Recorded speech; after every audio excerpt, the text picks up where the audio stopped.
कर्पूरगौरं करुणावतारं संसारसारं भुजगेन्द्रहारं सदा वसन्तं हृदयारविन्दे भवं भवानी सहितं नमामि। कथा प्रारंभ होता है, सुनो वीर हनुमान। आसन आन विराजियो पवन पुत्र बलवान, सियावर रामचंद्र पद जय शरणम शंकर हरिओम जय जय सिया राम। मंगल भवन मंगलहारी, उमा सहित जय जपत पुरारे। जय सिया राम जय जय सिया राम, जय सिया राम जय जय सिया राम।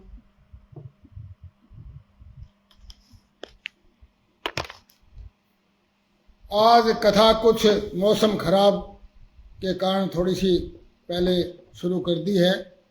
सभी महानुभावों से निवेदन है कि वो जल्दी से जल्दी कथा से जुड़े। आज थोड़ा आधा घंटा पहले कथा शुरू कर दी है। तो कल की कथा में हमने कोटि रुद्र संहिता की कथा संपूर्ण कर ली थी। आज की कथा में उमा संहिता यानी पार्वती जी की संहिता की कथा आज से शुरू हो रही है।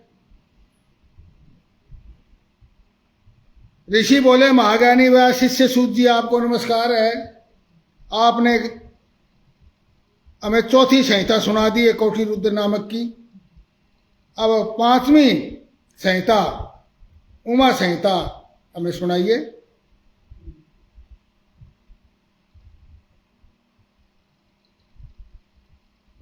तो सूत जी ने कहा, उस समय पुत्र प्राप्ति के निमित्त श्री कृष्ण के हिमवान पर्वत पर जाकर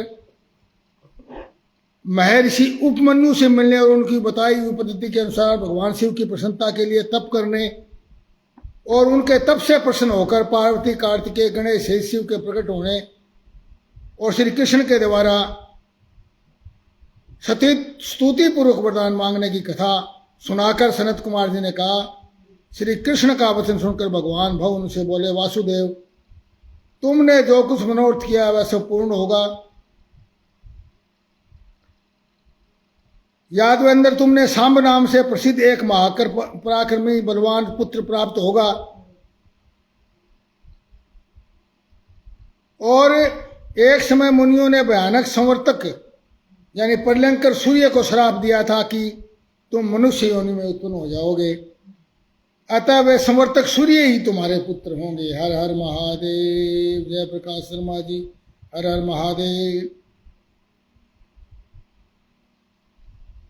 और इसके सिवा जो जो तुम्हें वस्तु चाहिए सब तुम प्राप्त करो। इस प्रकार शिव से संपूर्ण वर प्राप्त करके श्री कृष्ण ने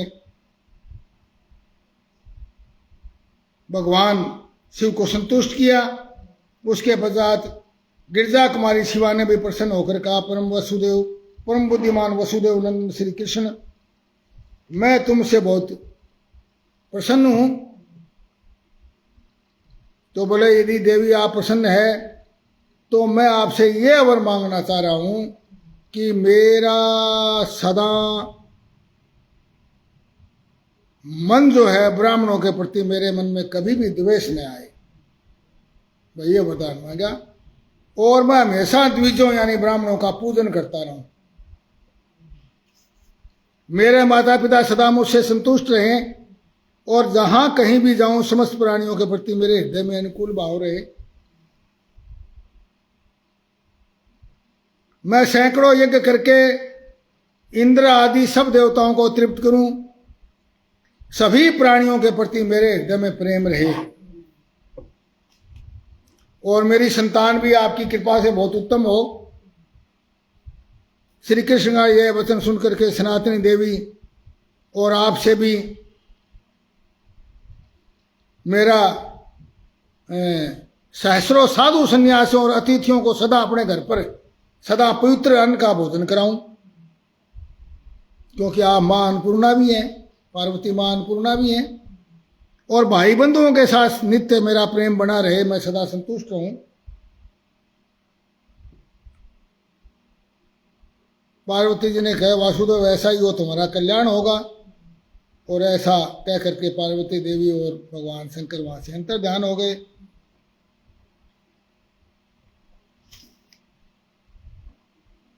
उसके पश्चात उपमन्यु के द्वारा शिव की महिमा सुनने के बाद उन मुनीश्वरों को वरदान नमस्कार करके भगवान श्री कृष्ण जो है केशव नंदन वसुदेव नंदन केशव मन ही मन शंभु का स्मरण करते हुए द्वारकापुरी चले गए।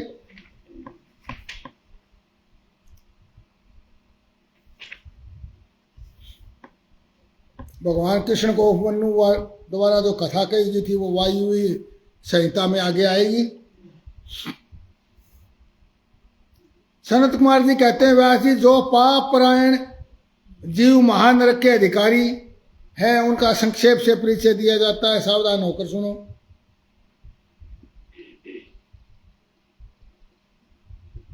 नरक के अधिकारी कौन कौन है उनका परिचय सुनो। नंबर 1, पर स्त्री को प्राप्त करने का संकल्प, प्राय धन को अपहरण करने की इच्छा, चित्त के द्वारा बुरा चिंतन, दूसरे की बुराई, करने योग्य कर्म में न करने योग्य कर्म में प्रवृत्त होने का दुराग्रह, यानी जिद करना, जो न करने योग्य काम है वो करना जिद करके। ये 4 प्रकार के मानसिक पाप कर्म है। ये है मन से द्वारा किए हुए पाप कर्म, क्योंकि प्राय धन का अपहरण होगा तो मन से ही होगा पहले तो। और असंगत प्रलाप यानी बेसिर पैर की बातें, झूठ बोलना,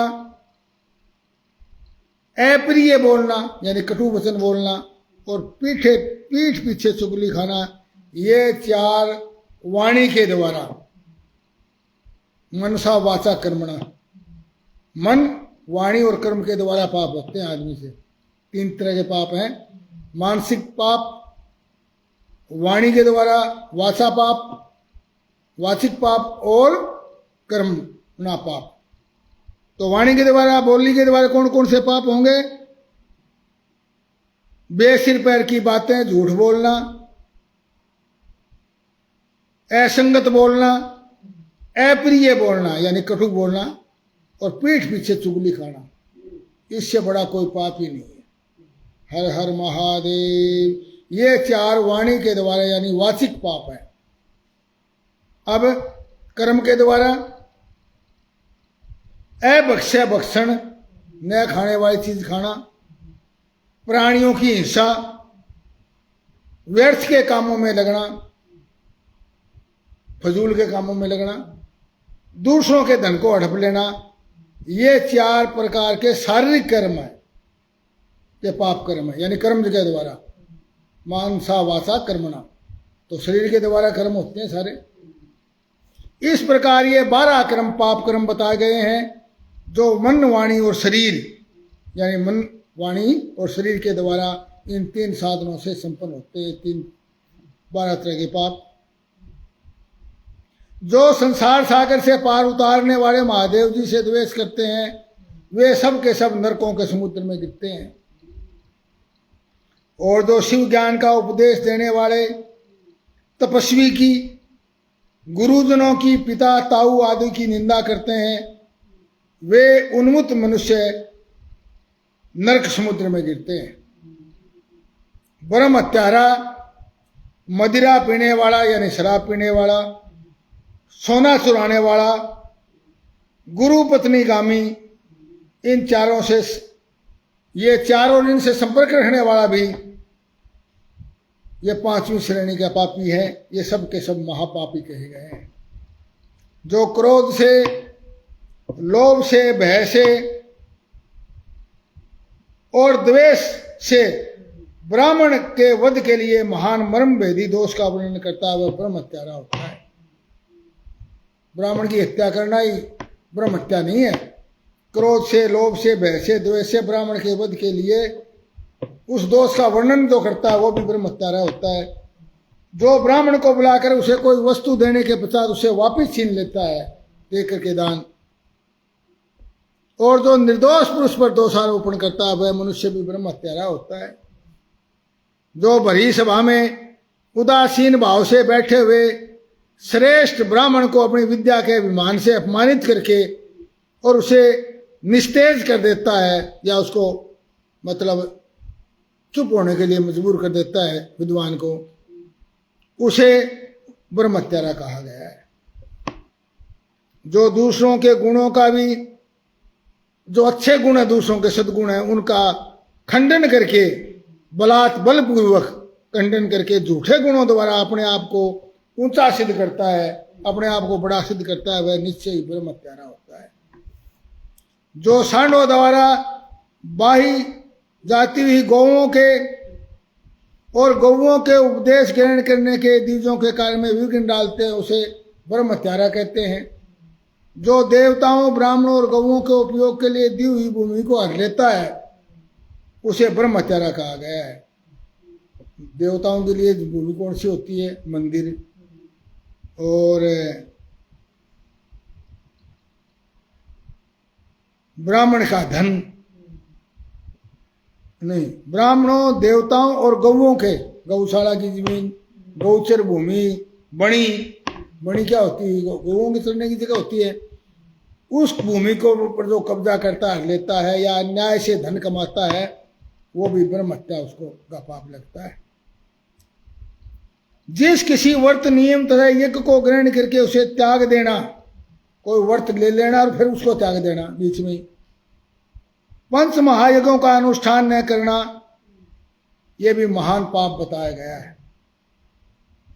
माता पिता को त्याग देना, झूठी गवाही देना, माता पिता को त्याग देना, झूठी गवाही देना, ब्राह्मण से झूठा वादा करना, शिव भक्तों को मांस खिलाना, अभक्ष्य वस्तु का भक्षण करना, ब्रह्म हत्या के समान पाप कहा गया है। वन में निरपराध प्राणियों का वध कराना भी ब्रह्म हत्या के समान है। वन में शिकार करना।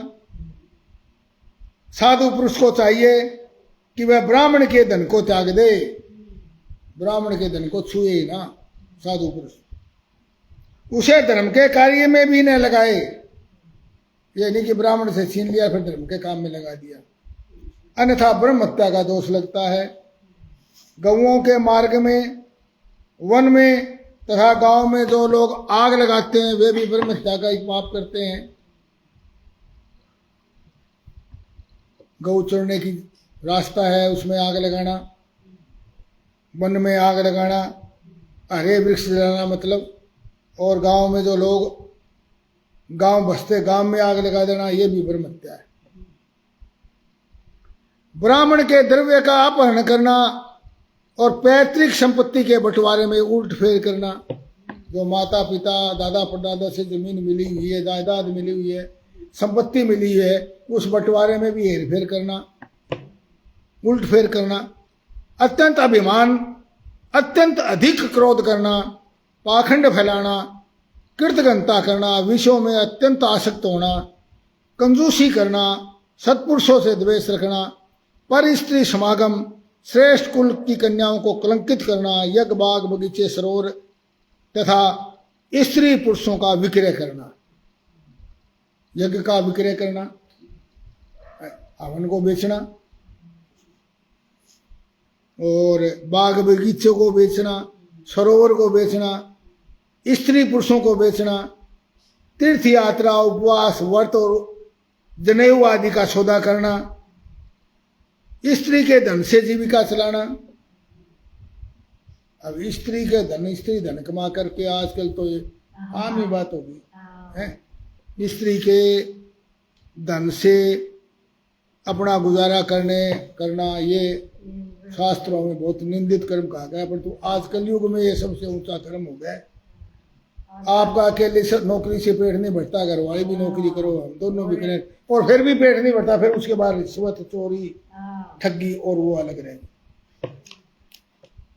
नहीं तो स्त्री के धन से जीविका चलाना पाप है, ब्रह्म हत्या है।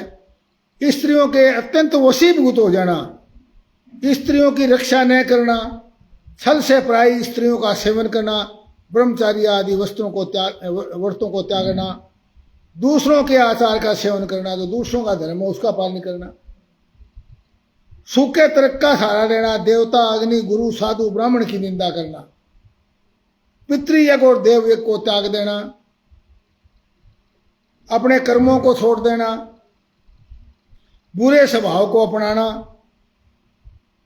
नास्तिक होना, भगवान को नहीं मानना, पापों में लगना, सदा झूठ बोलना, इस तरह के पापों से युक्त स्त्री पुरुषों को उपपात की कहा गया है। मतलब ब्रह्म हत्या तो नहीं, पर उससे थोड़ा कम पापी कहा गया, परंतु उपपात की यानी छोटा पाप। जो मनुष्य गौओं, ब्राह्मण कन्याओं, स्वामी, मित्र, तपस्वी, महात्माओं के कार्य नष्ट कर देते हैं वे नरकगामी माने गए हैं। जो ब्राह्मणों को दुख देते हैं, उन्हें मारने के लिए शस्त्र उठाते हैं, मारते तो नहीं पर मारने के लिए शस्त्र उठाते हैं। जो ब्राह्मण होकर शूद्रों की सेवा करते हैं,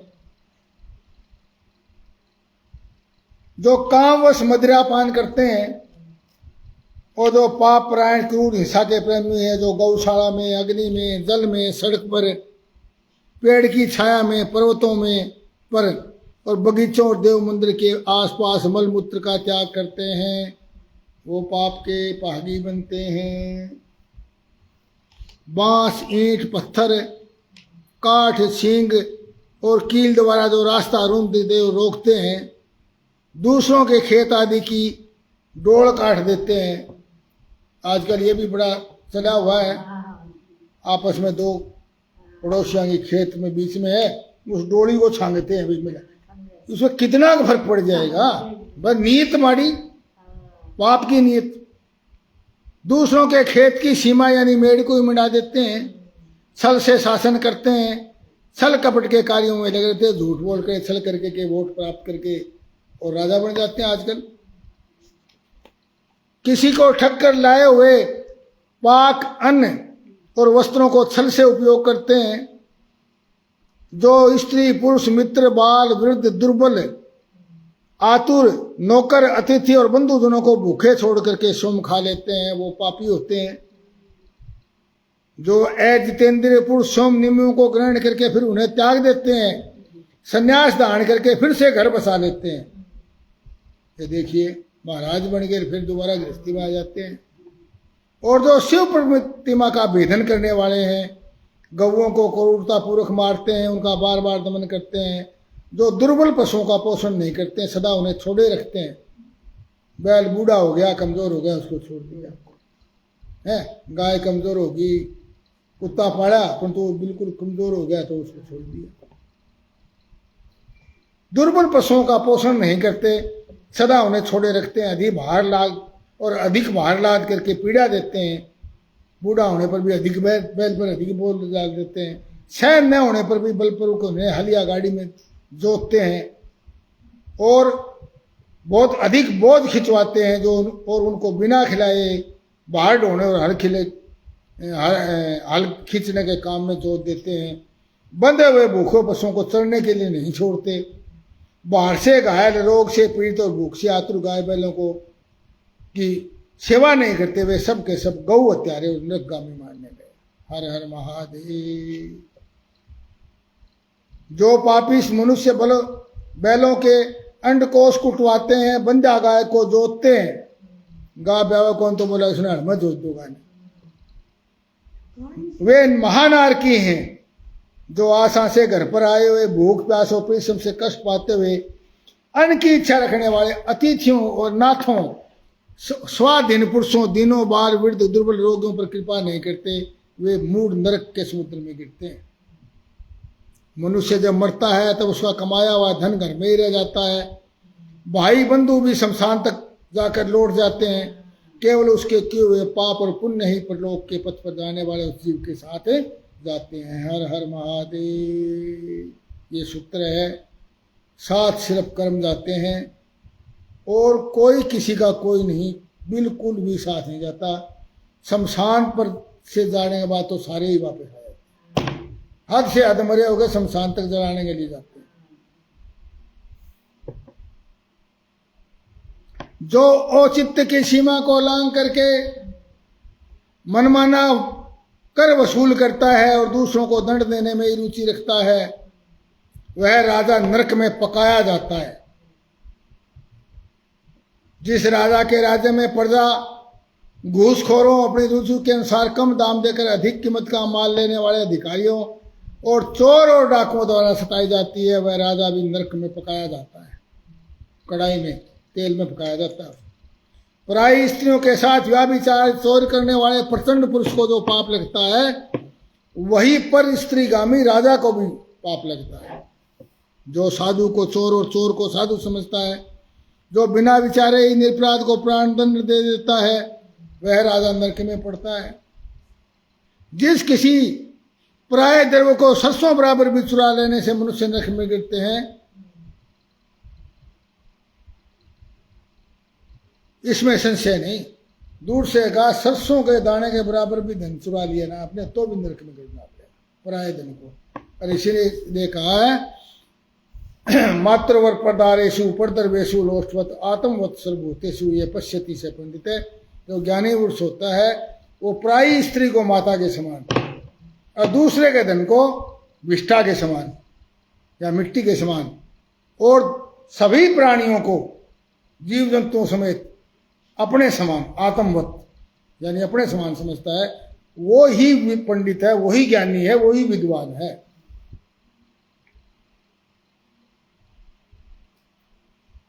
इस तरह के पापों से युक्त मनुष्य मरने के पश्चात यातना भोगने के लिए नूतन शरीर पाता है, यानी मनुष्य शरीर नहीं पाता, फिर वो छोटे शरीर पाता है, मनुष्य शरीर से नीचे के।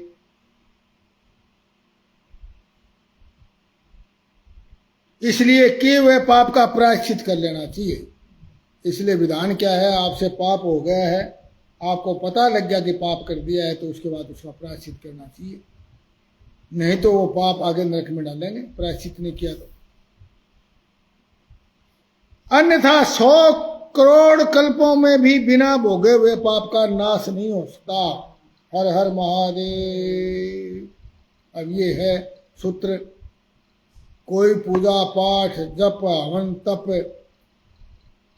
भक्ति किसी से भी पाप नष्ट नहीं होगा जब तक आप प्रायश्चित नहीं करोगे उस पाप का। आपके मन में नहीं गिलानी नहीं आएगी मैंने बड़ा गलत काम किया, हे प्रभु मेरा पाप माफ करने लायक नहीं है, हे प्रभु मुझे क्षमा करो, बहुत गलती होगी। जो गलती मान लेता है, मन से गलती मान लेता है, उसका पाप नष्ट हो जाता है।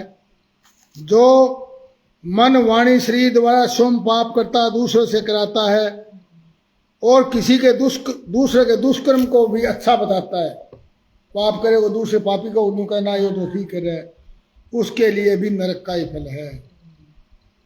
तो कोई खुद पाप करना ही कोई पाप नहीं है, दूसरे से पाप करवाना भी पाप है और दूसरे के पाप कर्म को अच्छा बताना भी पाप है,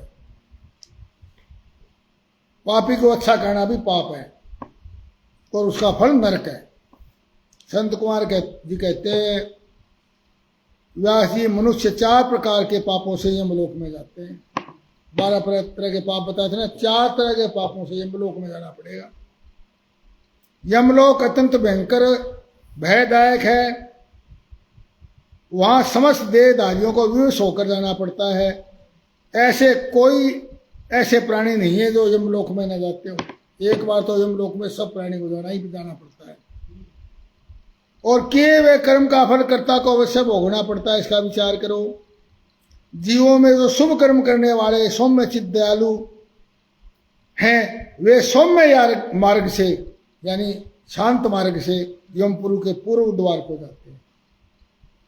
जो अच्छे कर्म करते हैं, सौम्य चित्त है, दयालु है, वे यमपुरी में पूर्व द्वार से जाते हैं। वो जो सौम्य द्वार है वो शांतचित्त द्वार है। जो पापी पाप कर्म प्राण और दान से रहित है, वे भयानक दक्षिण मार्ग से यमलोक की यात्रा करते हैं। मरते लोक से 86,000 योजन की दूरी लांघ करके यमलोक की स्थिति है।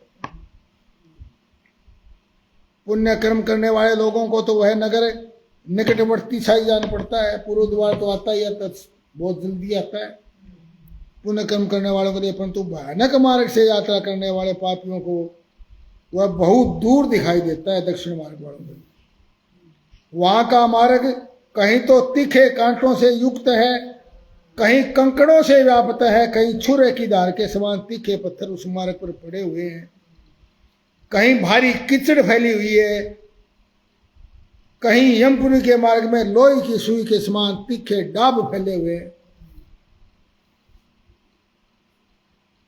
व्यास जी जिन्होंने कभी दान नहीं किया वे लोग ही इस प्रकार के दुख उठाते और सुख की याचना करते उस मार्ग पर जाते हैं। जिन्होंने पहले ही दान रूपी राह खर्च ले रखा है। दान क्या है? हमारा राह खर्च है। हम कहीं यात्रा करते हैं तो रास्ते में के लिए खर्च ही है ना, तो दान क्या है? हमारा राह खर्च है। जिन्होंने दान रूपी राह खर्च ले रखा है वे सुखपूर्वक यमलोक की यात्रा करते हैं। और इस रीति से कष्ट उठाकर पापी जीव जो प्रेतपुरी पहुंच जाते हैं और तब उसके विषय में यमराज को सूचना दी जाती है। उसकी आज्ञा पाकर दूत उन पापियों को यमराज के आगे खड़ा करते हैं। जो शुभ कर्म करने वाले लोग होते हैं उनको यमराज स्वागत पूर्वक आसन दे करके पाद्य अर्घ निवेदन करके प्रिय वर्ताव के द्वारा सम्मानित करते हैं और कहते हैं, हे वेदोक्त कर्म करने वाले महात्माओं, आप लोग धन्य हैं। आप लोगों ने पुण्य कर्म किया है। अब आप लोग दिव्यांगनों के भोग से भूषित संपूर्ण पदार्थों से संपन्न निर्मल स्वर्ग लोक में जाइए। वहां महान भोगों का उपयोग करके अंत में चूर्ण पुष्प होने के बाद जब थोड़ा सा अशुभ शेष रह जाए फिर उसे यहाँ आकर भोगिएगा। जो धर्मात्मा मनुष्य होते हैं यमराज के मित्र के समान होते हैं, किंतु जो क्रूर कर्म करने वाले होते हैं उसको यमराज को भयानक रूप में देखते हैं। उनको बहुत भयानक सिंह वाला दिखाई देता है यमराज, परंतु जो पुण्य करने वाले हैं उसको तो बहुत वो एक संत रूप में दिखाई देते हैं। उनकी दृष्टि में यमराज के मुंह में जाड़, दांतों का विकराल रूप, टेढ़ी भौएं, केस ऊपर को उठे हुए, दाढ़ी मूछ बड़ी, होंठ ऊपर की ओर फड़कते हुए, उनके 18 भुजाएं और काले कोयलों के ढेर के समान दिखाई देते हैं। और उनके 18 के 18 हाथों में भयंकर अस्त्र, सब प्रकार के दंड भय दिखा करके वे यमराज जो है पापियों को डांटते हैं। बहुत बड़े भैंसे पर चढ़ करके लाल वस्त्र और लाल माला धारण करके ऊंचे महामेरु के समान, महामेरु यानी सुमेरु पर्वत पर बैठे दिखाई देते हैं। अब देखिए खागड़ के ऊपर कौन सवार होता है? भगवान शिव। और जोटे पर यमराज। हाँ, शनिदेव तो चील के ऊपर बैठते हैं। यमराज जोटे पर बैठता है तो जोटा वैसा वो किस चीज का रूप है? वो यम का।